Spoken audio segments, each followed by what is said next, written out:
In Joshua chapter 10, 5 kings are going against Joshua and the Israelites because they made a treaty with Gibeon, and the 5 kings wanted Gibeon back. The Lord gave them a promise. He said, I'm going to be with you. You don't need to be afraid of them, and not one of them will be able to stand against you. And so now we get to see how that happened. It's fascinating how it happened.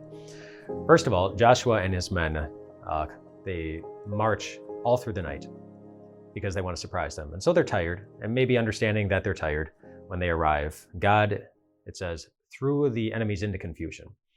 However he did that, whatever that meant, they were just, we don't know, they were confused. God made it happen. They were absolutely confused, didn't know which way was up and what's coming from which direction and whatever else. So they were thrown into confusion. They still needed some time to take down the enemies. And so Joshua prayed that the sun would stand still so that they would have more daylight to work with.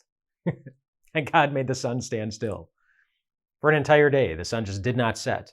They got extra daylight so that they could have extra time to work with, and they used it really, really well. And then, while the enemy was running away, God did one more thing. The Bible tells us he sent hailstones down from heaven, and he started picking off the enemies for Joshua and the Israelites. So much so that the Bible tells us that more of the enemies were taken down by those hailstones from God than were taken down by Joshua and the Israelites. So God throws them into confusion. God makes the sun stand still, and God throws hail down from heaven with exact precision. That's a pretty remarkable God. And it's good to remember that we have a remarkable God who can just throw people into confusion whenever he feels like it, who can make the sun stand still, who can throw hailstones down. And this isn't the only place in the Bible, of course, where God shows his complete control over the elements, over the weather.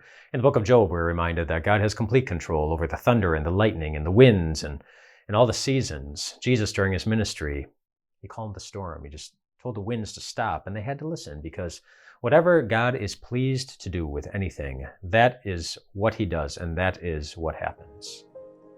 And that's really good to keep in mind when Jesus says something to you. In Luke chapter 12, he says,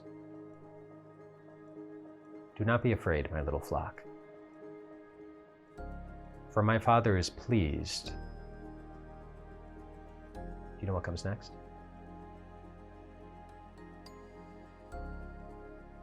My Father is pleased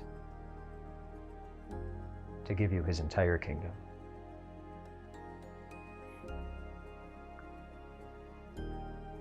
Whatever God is pleased to do, that's what he does. And that's what happens. So don't be afraid. God's entire kingdom is your possession. He has no intention of letting that not happen. Don't be afraid, little flock. God is yours, and you are his. Rest well tonight, my friends.